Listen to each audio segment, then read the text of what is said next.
Halo guys, hari ini kita mau ngapain? Kita mau hiking sekaligus praktek rubuk mujaib, karena kemarin kita habis presentasi, jadi kita mau praktek langsung. Benar. Berarti kita mau praktek rubuk mujaib yang susah, yang bikin pusing, yang bikin bingung, ya kan? Yoi dong. Ntar kalau kau bingung ngapain kita? Tanya Alia dong. Yang lebih bisa, yang lebih ahli. Dia kan asisten dosen mode on. Jelasin cuy. Kita naik gunung teman-teman. Pagiku cerahku, matahari bersinar. Kalian tuh semangat. Emang udah pada capek? Kalian capek? Enggak kan sampai kapan? Ya main jalan dulu, capeknya ditanggung bersama-sama. Kau kan biasanya puncak. Ih, alay banget. Kan digendong bebek.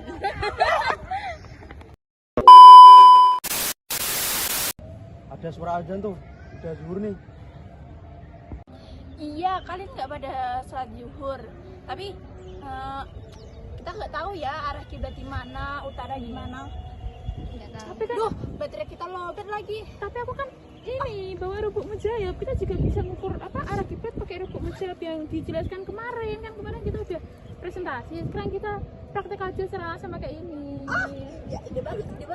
Nah, sudah ada yang lebih ahli, tolong jelaskan ya gunaannya. Kenapa kalian pada berdiri? Ayo duduk. Kan kalian pada capek. Sambil kita belajar ya. Mbak Iza, sama aja tolong jelasin ya. Tadi kemarin kan kalian udah lihat pas waktu penjelasan PPT. Boleh jelasin kan? Boleh jelasin lagi kan? Boleh.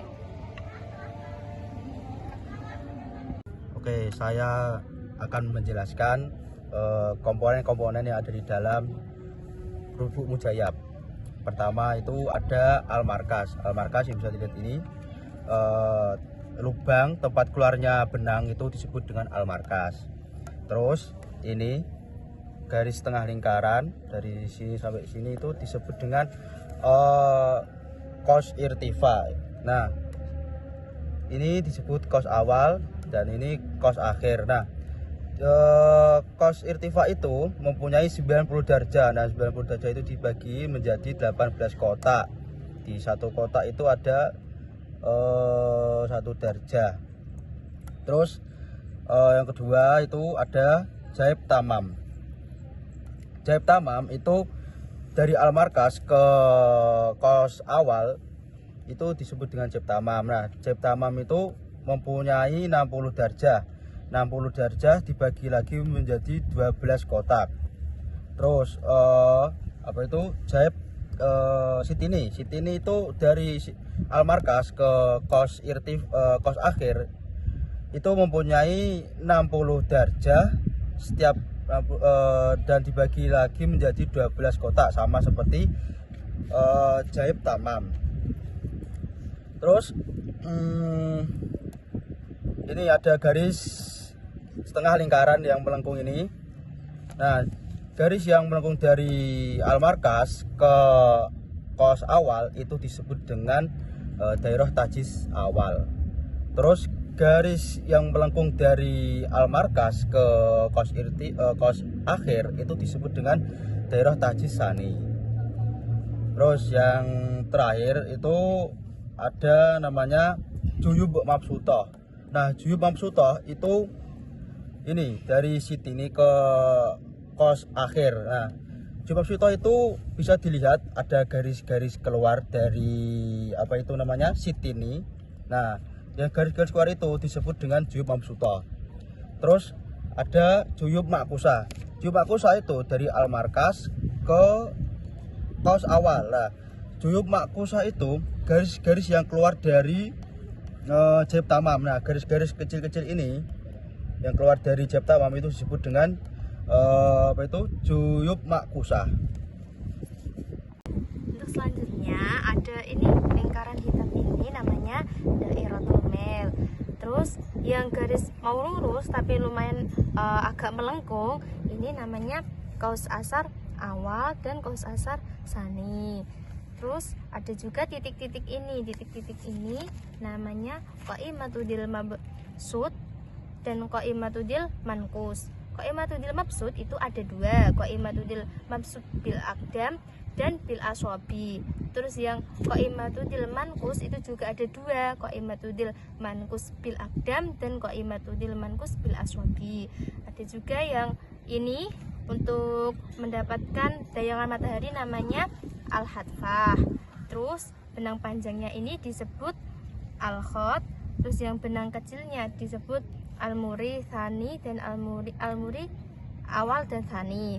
Terus untuk pemberatnya sendiri namanya sakul. Nah, berhubung kita ini udah tahu komponen-komponen yang ada di dalam tubuh mujayyab, dan tujuan utama kita hiking kan untuk menentukan arah kiblat secara langsung. Jadi ya udah, kita praktek langsung aja. Oke, siap. Makasih Alia. Nah, untuk yang pertama, kalian harus mengetahui dulu di mana titik lokasinya akan kalian tuju. Nah, pada kelompok kami akan menggunakan lokasi di Ngembalrejo atau tepatnya di alamat UIN Sunan Kudus. Nah, setelah itu kita mencari data dasarnya apa saja. Nah, di sini yang dicari pada data dasar itu ada lintang Ngembalrejo, lintang lokasi, bujur lokasi. Selain itu kita juga harus menghitung atau kita harus cari tahu berapa lintang Ka'bah sama bujur Ka'bah. Kenapa? Karena kedua ini menjadi patokan untuk kita ukur setelahnya. Setelah itu kita menghitung selisih bujur. Nah, selisih bujur ini kan tadi sudah diketahui L1 sampai L2. Nah, kita hitung selisihnya ada di 71.535.000. Nah, setelah itu kita hitung juga azimut. Kenapa harus azimut? Karena azimut di sini itu penting. Nah, di sini kita pakai rumusan. Ini tinggal kita dimasukin begini sehingga nanti akan menunjukkan segini. Itu dari utara sejati. Nah, setelah itu di deviasi magnetik. Sampai saat ini Kudus itu berada di titik minus 0,6 derajat dari barat ke utara sejati. Nah, setelah itu kita tinggal masukkan berarti 294,35 derajat minus 0,6 derajat, sehingga hasilnya itu ini kalau dibulatkan 295 derajat itu dari utara sejati. Setelah tadi ketemu 295, setelah itu kita hitung utara itu kita ibaratkan sama 0 derajat, timur itu 90 derajat, selatan 120 dan barat 270, kembali ke utara itu 360. Kita tadi kan ketemu 294. Nah, 294 ini mendekati 270 sama di 360. Artinya apa? Tinggal kita hitung 294 minus 270. Di sini ada 24,35 derajat, itu berarti dari ke utara dari barat. Nah, setelah itu kita hitung 360 minus 294,35 sama dengan 65,65. Jadi nanti ke arah barat dari utara. Jadi kalau kita mau hitung pakai rubuk mujayyab, kita patokannya itu pakai ini untuk tahu di mana arah kiblat di lokasi Ngembalrejo. Nah, tadi kan kalian udah lihat Alia ngejelasin buat hitung-hitungannya. Sekarang kita tentuin arah utara sejatinya supaya kita tahu arah kiblatnya dari hitung-hitungan tadi. Kita buat utara sejati dulu ya, teman-teman.